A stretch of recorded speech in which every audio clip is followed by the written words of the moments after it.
Hello, Asham here, and welcome back to Small Higurashi When They Cry. Let's continue. Then, over a cup of tea, they try and indoctrinate me into accepting their principles and beliefs. Well, if that was their aim, there'd be a lot of freebies involved. The world is about give and take, after all.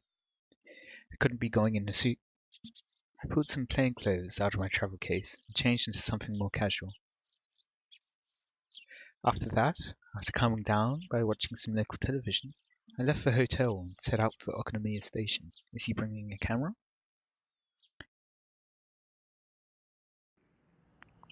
The bus route that I was told would soon be discontinued certainly didn't look that way. There was more than enough trips on the schedule, and the number of passengers was by no means sparse. It was the main link to Okonomiya, the only town in the area. Yeah, but if the town's going to be flooded, then yeah, they're going to discontinue the bus, of course. The types of passengers that stood out were older folk who didn't look like they could drive and housewives who didn't seem like they had a license. If the area was submerged at the bottom of the lake, it wouldn't matter if there was a bus route.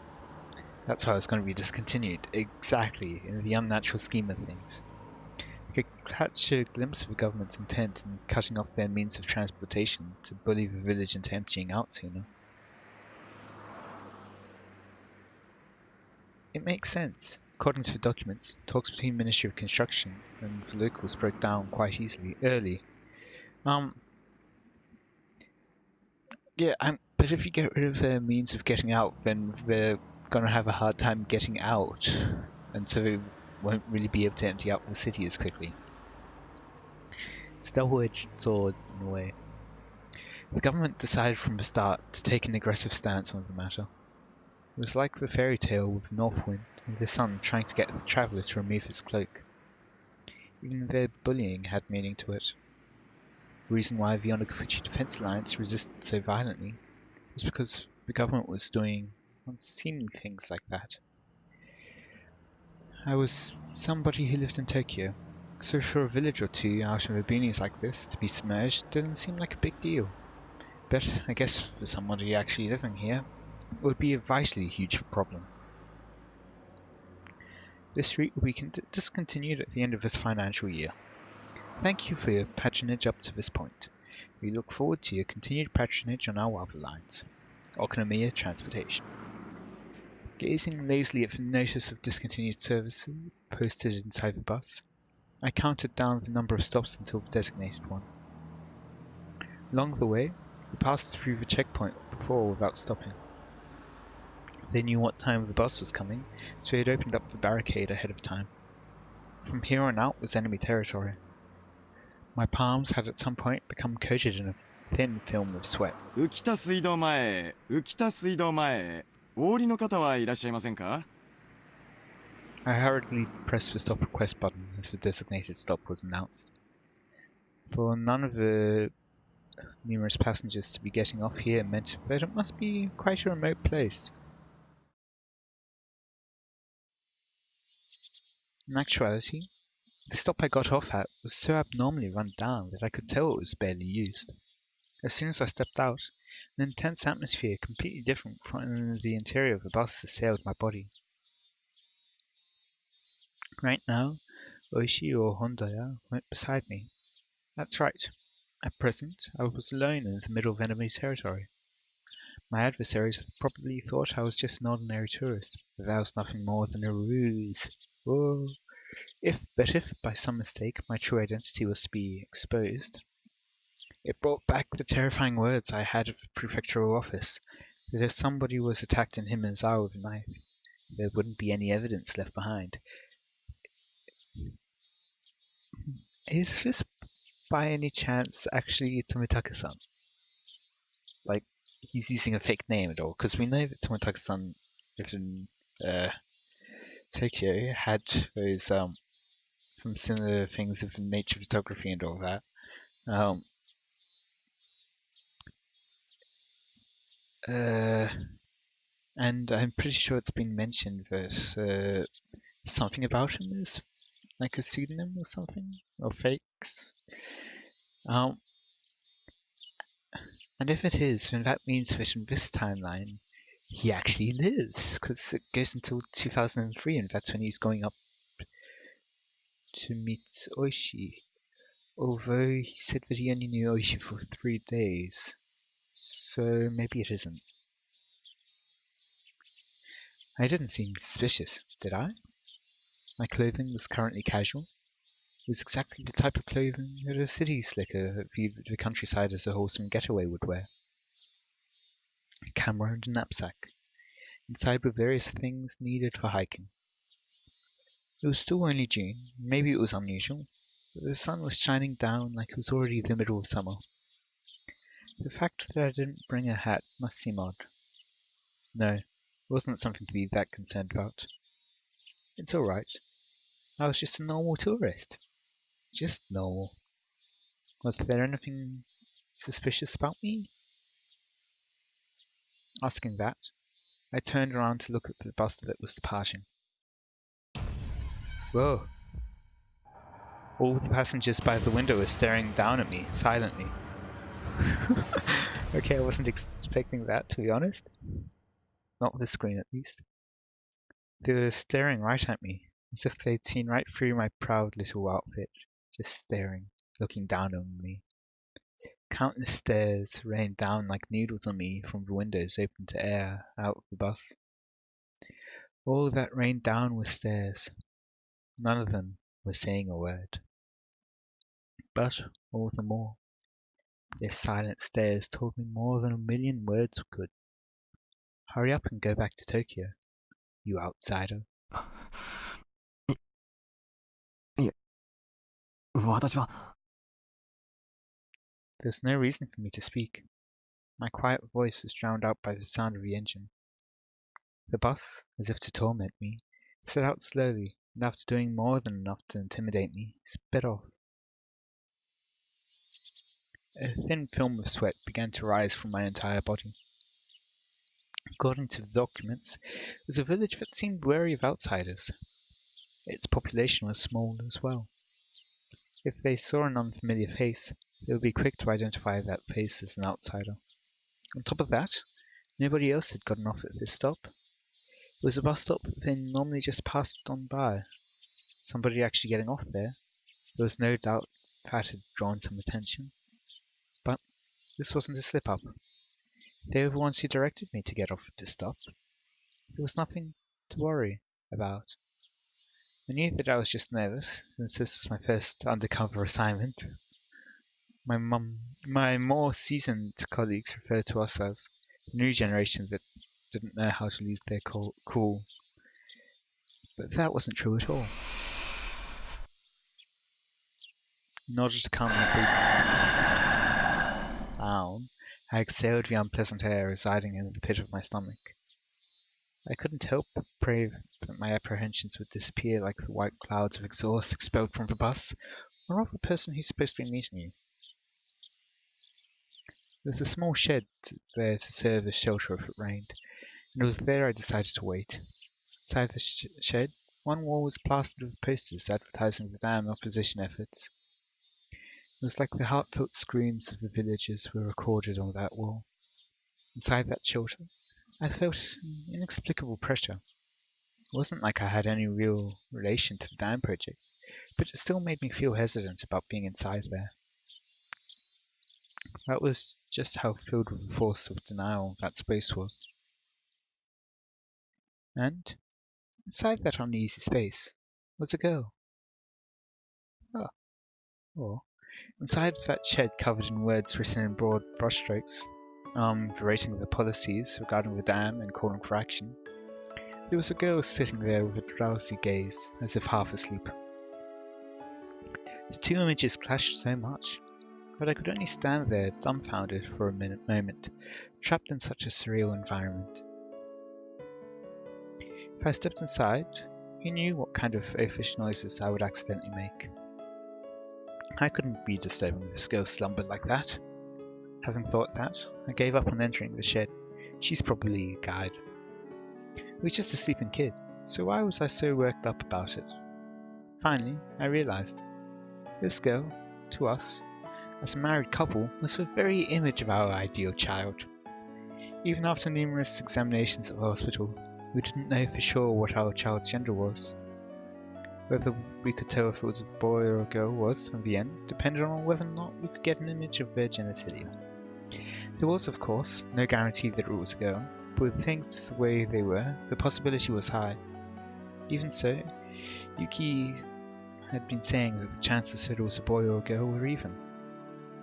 But, in my own heart, I had already decided that our coming child was a girl. Since the day I decided that until now, it was so fun to imagine how our child would grow up that I couldn't help myself. Amongst those numerous imagined forms, the one that I had thought to be the most ideal had materialized right in front of me. Of course, little of it was due to the circumstances. My ideal image, her hair would be on the short side. The girl in front of me, though, had long hair. It was almost as if somebody had taken my ideal and made some small adjustments. It certainly wasn't something unpleasant. Even so, I felt like I was selling her just by looking at her like that. She had an immaculate, no, a divine air about her. Yeah.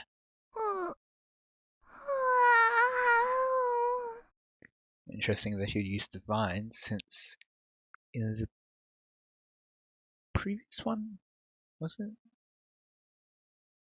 Yeah, at the end of previous one they said that Rika was the reincarnation of the what's his name? What's her name? The Yashura-sama. That girl with an angelic smile. Yes, that is totally a smile. With the yawn wide enough you could see her molars, woke up all of a sudden. I didn't mean to peep, but locking eyes with a girl who had just woken up like this somehow made me feel like I was playing a prank on her. I wasn't doing anything shady, but I became flustered. The girl spoke. No, cried out. Me. Me? Like that character on the show of the puppets? With the orange hair? I thought it was just one of those greetings kids do.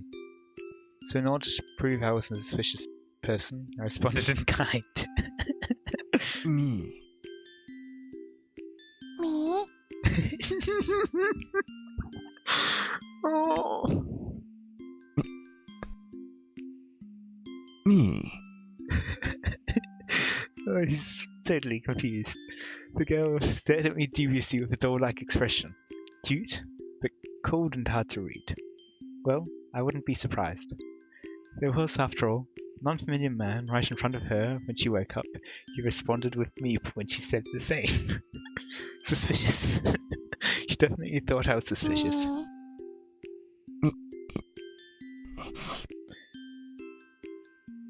Me.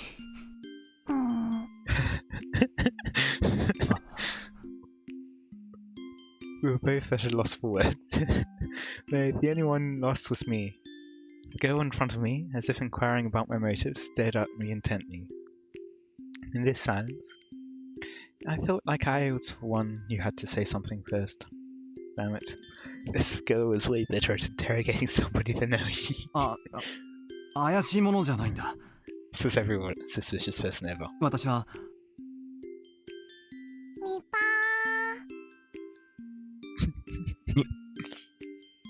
2番 みぱ She hasn't said a single word yet. What I could have only described as a cold expression suddenly blossomed into a smile, one that soon infected me. You might be familiar with the term angelic smile. To me, it was like that phrase was created just to describe the smile she gave me. The girl smiling while saying Nipa probably wanted me to return the favour in kind. That's right, this was a kid's form of communication. Having the other person emulate what you just did was a rudimentary form of mutual understanding. He doesn't understand at all, though. 2番 みぱ was a beautiful afternoon in the early summer. What was I doing? みぱー Well, whatever. This was interesting in its own way. If making somebody happy with just a smile was the work of angels, then this girl was definitely one of them. I couldn't help but pray that my own child, who was soon to be born, would grow up to be like this girl. That strangely gentle moment was finally brought to the end by the arrival of a car. An older person waved at me from the driver's seat. A dry smile plastered on their face. どうも、こんにちは。遅れて申し訳ないことです。 Oh, so she wasn't the one who was meeting with. Okay. 昨日お電話くださった観光の方ですかね。あ、はい。お待たせして申し訳ねえ。いや、野良でちょいと遅れましてね。そしたらと、お乗りくださいな。天気もまんた崩れそうだから、ちゃけちゃけご案内しますよ。天気ですか？ああ、ここいらは崩れると早いよ。まあ、夕立になるかもな。そうなったら、あんた写真さ撮るところじゃなくなるでしょう。ほら、乗って乗って。Turning around, the girl was standing right behind me with an intrigued expression. Her body language somehow reminded me of a stray cat that followed you around after you played with us a little. Say charming. あれ、リカちゃまじゃねえですか。ありがたや、ありがたや。Girl named Rika with an immaculate smile, and an old man praising her while rubbing prayer beads in his hands. It was a rather mysterious sight to behold. So, the girl turns her face at me, tilting her head a little in a cutesy manner. After seeing that, the elder introduces me as a tourist who came to sightsee in Mizawa. 村を観光したい若者なのです。 The girl, Rika-chan, said that with a smile as she clung onto my arm. まあね。この村の自然がとても貴重だと聞いたんで、ぜひカメラに収めたいと思ったんだよ。私はこう見えても、とっても写真撮影が好きでね。富竹2号なのです。 Oh, Tomitaka Mark II, because he's like Tomitaka-san. So that means that he isn't pretending to be Tomitaka-san. 富竹？牧野、僕も一緒に行ってはいけませんですか？そんな、レイカちゃまが来ても、面白いことなんかなんもないですよ。There's nothing interesting to see, you say, as you're supposed to be taking someone around to take photos of interesting things to see. レカちゃまは、境内でマリ遊びでもしててくださいな。Uh-huh. A distinctly displeased expression creeped across Rika-chan's face. Being able to show one's emotions honestly on their face was a privilege young children had. もしお差し支えなければ、この子も連れて行ってあげてください。When I said those helpful words, another smile spread across Rika-chan's face with another nipa as she clung to me again. Ah, not bad at all. I want this girl to call me Papa. No, Father, Dad, that'd be weird. No. What am I doing? Ever since I met this girl, I was completely off my game. Just calm down. 勝てなあかんと。レイカちゃまはダメだ言うても聞かんしな。知ったらんとお乗りください。ささ、レイカちゃまも。The old man descended from the driver's seat and opened up the sliding door of the van, which had Onokufuchi Alliance Town Council stenciled on the side. Rika-chan brushed me aside, dove into a seat, and began bouncing around right away. It seemed like she was thoroughly enjoying the bouncy springs. かんれ、レイカちゃま。そんじゃお客人が座れねえですよ。やだ、こら、レイカちゃま。Ah, Girls are nice. I wonder if my child will play around like this too. No. It was written in that guide to raising a child you shouldn't dote on them. Kids are kids. If you don't raise them strictly without spoiling them. ふかふかでバインバインでニパニパ I am definitely going to be a terrible father. It was decided that I would be a doting parent before my child was even born. さんではお客さん、風景の綺麗そうなとこね、適当にご案内しますよ。お昼は食べましたかいね？ー。ええ。ホテルで軽食を。そんですか。では参りましょうかね。ー。ひなみ沢観光に出発なのですよ。わーいなのです。君はリカちゃんでいいのかい？そうなのですよ。フルでリカと言いますです。もう繰り上がりの足し算とかもできますですよ。Oh, that's cute. ああ、そうなの。それはすごいな。お指とかは折ってませんですよ。ちゃんと暗算でできますですよ。The way she insisted upon that was just too cute. At some point, the nervousness I had about being alone in enemy territory had evaporated like it was never there at all. I had to be at least a little thankful that I met this girl. じゃあ出発しましょうかいね。ひなみ沢大自然ウォッチング。 So yeah, I wondered who the informant is after all. At first I had been thinking maybe Rika, but from this I'm guessing probably not. The old man stepped on the gas with a great deal of gusto. Well, it might be still.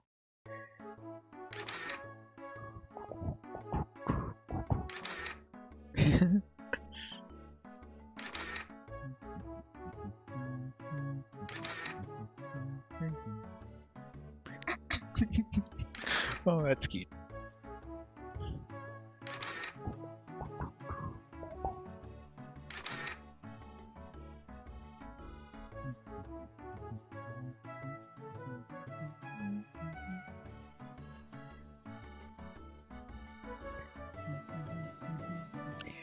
The old man, who was apparently named Makino, was he the same Makino that was listed as the auditor of the Yonakuchi Defense Alliance?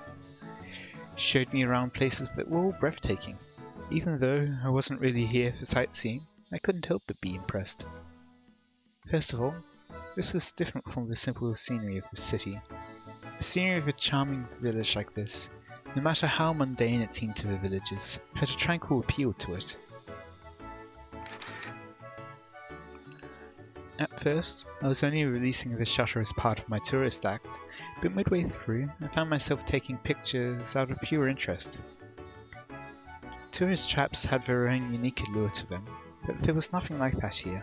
I was especially captivated by the unspoiled nature of the place. If there wasn't that whole uproar over the dam, I'd want to bring Yuki with me here some other time. I wanted her to breathe in this fresh air, as well as show her this rejuvenating, verdant scenery. こんなのが面白いのですか？赤坂は変な人なのです。いや、こういう円筒状の郵便ポストなんて今はとても貴重だよ。I feel like we've heard that before. どことなく漂うノスタルジックな雰囲気は渋いと思わないかな。Was it Keiichi who said it? Or maybe Tomitaka-san?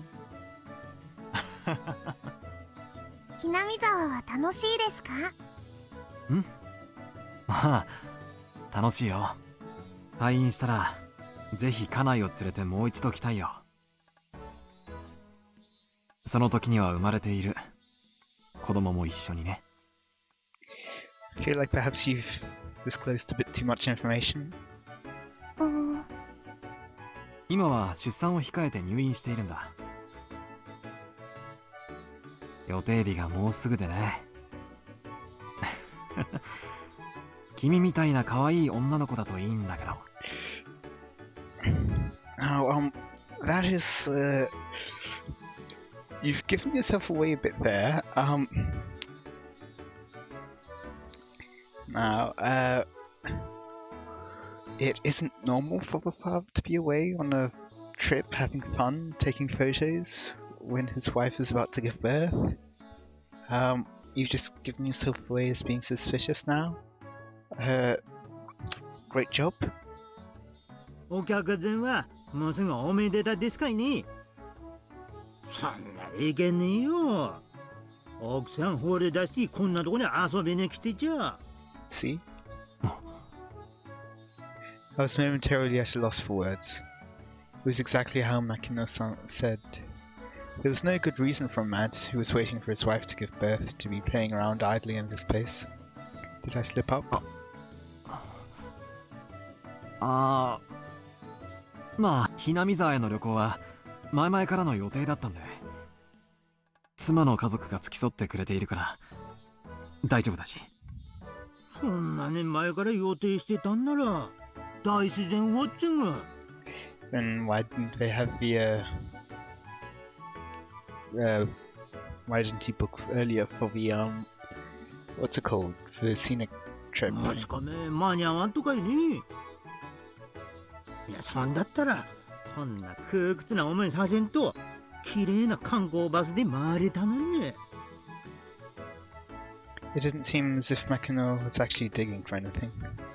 But if this conversation continued any longer, it would put some unexpected holes in my cover. I halted the conversation by pretending to take another picture. んざ最後の一番景色のいいとこさ案内しましょうかね。 Not at all suspicious, no. It was slightly before evening. The sun was still burning brightly, but a cool breeze had begun to mix itself into the air. He probably could have gotten away with it if he'd said that, like, the trip was for the area, and because he'd heard about what was happening with Himasawa, he made a detour or something. But oh well. It was slightly before evening. The sun was still burning brightly, but a cool breeze had begun to mix itself into the air, and I already said that. It seemed my exploration of Himasawa with Rika-chan was just about done. 一番景色のいいところですか？ That's right. そんなリカちゃま境内からの景色さを置いて他にはありませんやね。 Hearing that, Rika-chan smiled even more. では赤坂を僕のお家へご招待なのです。リカちゃんのお家って。神社ですよ。古で神社。高台にありましてね。景色さ見られるんですよ。古で神社。 The girl who called Fruita Shrine her home, Rika. If I remember correctly, her full name was Rika Furude. And Furude was, that's right, one of the three families. Even if the Sonozaki family is said to hold all the actual power, it was still one of the old houses which held some authority. No, more importantly than that right now was Furude Shrine. If I remember correctly, Boishi had told me. Within the grounds of the Furude Shrine, there were the offices of the Yonagafuchi Defense Alliance. And since the land around Furude Shrine was private property, the police couldn't set foot there heedlessly. Furude Shrine, or even Oishi couldn't simply set foot into. The main base of operations for the Yonagafuchi Defense Alliance. I had been given the unexpected opportunity to enter there. I couldn't have asked for more. 楽しみです。ぜひお願いします。じゃあ酒々参りましょうかね。天気も少し怪しいですからな。 The sky had suddenly become overcast. It wouldn't be odd if it started raining soon. The cicadas, as if trying to finish their daily allotment of chirps before the evening, cried out even more fervently. So that's about the 30-minute mark. That was nice and cute. Let me know any feedback you have in the comments. I hope you all enjoyed. And until next time. Well, I will read this line next time. So, until next time, hope you all enjoyed. And, yeah, see ya.